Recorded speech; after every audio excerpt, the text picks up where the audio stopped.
Hello, welcome to Improve Your Voice. My name is Darren Mcstay, and today we're going to look a little bit at enunciation and tone.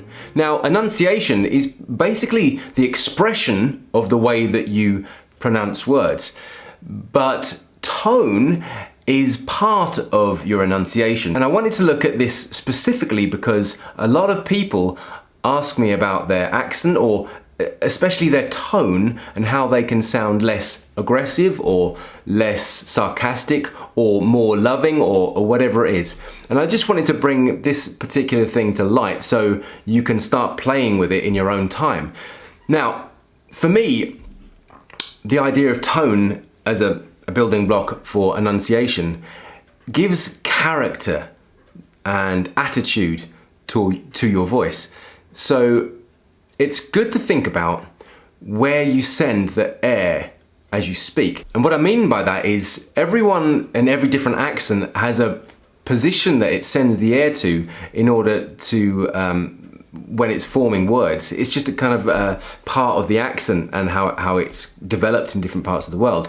Now mine, I'm originally from East London, and when I send air through my mouth, it hits the hard palate, which is in the center of my mouth, and bounces off. So it's quite a hard, brash sound. I've also got what's called a glottal stop. So a lot of my words will start quite sharply and abruptly. And I have been told, and I know this about my own accent, that it can sound quite aggressive. Now, people from Glasgow would have the same thing. People from New York often have the same thing. And there's different parts of the world where you'd think that's quite a harsh sounding accent.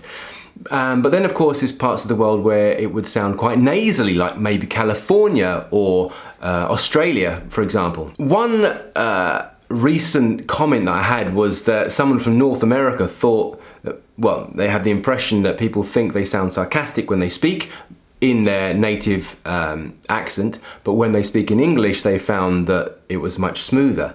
Now, what I'm going to suggest is that we try to focus on placing the air as we speak in a different part and learn to play with this idea so we can develop and find out ways that we can sound different ourselves. Because I can't be with you to see what you're doing, so I'm going to give you this tool that you can go away with and play in order to learn how maybe you can change the tone of your voice for yourself. Okay, the best thing to do is, as you're doing this, to record your voice. I don't want you to change your accent. I don't want you to change the words you use, but I do want you to start playing around with this idea of breath, placement, and tone. And in order to understand this, we're going to just make a noise as if we're making an R sound in our own accent, like this. Ah. So I'm not trying to sing, I'm not trying to be musical. I'm just making a sound. Sa, ah, and you can hear it's quite a clear sound from my accent. It hits off my hard palate and it resonates quite clearly. It's not very deep, it's not very high, it's somewhere in the middle. It's a good sound, but yours might be more nasally, la, or more throaty, ha, but mine is ha. Okay, now if you want to reduce whatever accent you have and whatever characteristics that you naturally have, I suggest that when you send air out, you'd send it towards just behind the front top teeth in a little bump there called the gum ridge. This is the place that news presenters will often send the air to. So it was initially designed as an accent to be used by royalty and the upper classes in England. It's called RP, received pronunciation. And the idea was to neutralize the accent and to be clearer and more audible to more people. And that's what has become commonly known as broadcast English or news presenter dialect. And it's all because they're just sending the air to that place. So here's how we do it. We keep our jaw nice and relaxed, not too wide, not too closed. And if you start from wherever you are, make the sound, say ah, and then try to change where you're sending the air. Okay, you'll notice the sound change. So for me, it's ah.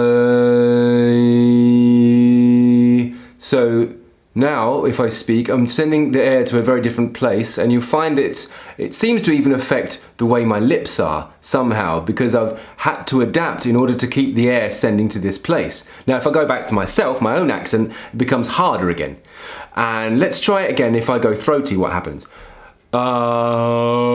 So this way, if I spoke like this, it's very different. Now I can still do the same accent and different accent, but keep the tone down here. So no matter, even if you're sending the air one place, it has a natural sound to it, but you can still create the accent with your lips and tongue.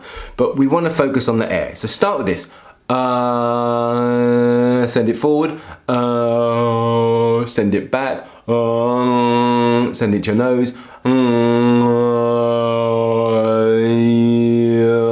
Also move your tongue around and change the shape of your mouth. And then once you've found the idea of playing around with this and moving it around, I then want you to start speaking. So take a sentence, it could be anything. Let's just say, one that I've used before, it's a bit of a tongue twister, also the name of a band, called Ken Dodd's Dad's Dog's Dead. So if I say, in my natural accent, Ken Dodd's Dad's Dog's Dead, and then if I say it placing the air more forward, Ken Dodd's Dad's Dog's Dead. And if I say it more in the back of my throat, Ken Dodd's Dad's Dog's Dead. And if I say it nasally, Ken Dodd's Dad's Dog's Dead.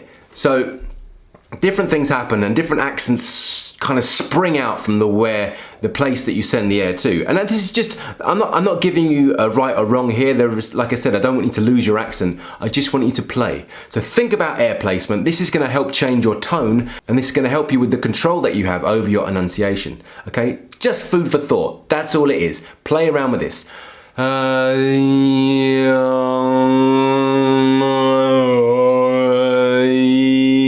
Okay, see what happens.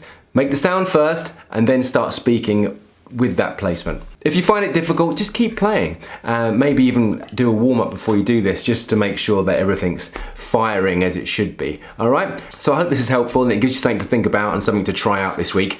I'll be back again on Monday. Thank you for watching. I'm Darren Mcstay. This is Improve Your Voice. And until the next time, look after your voice.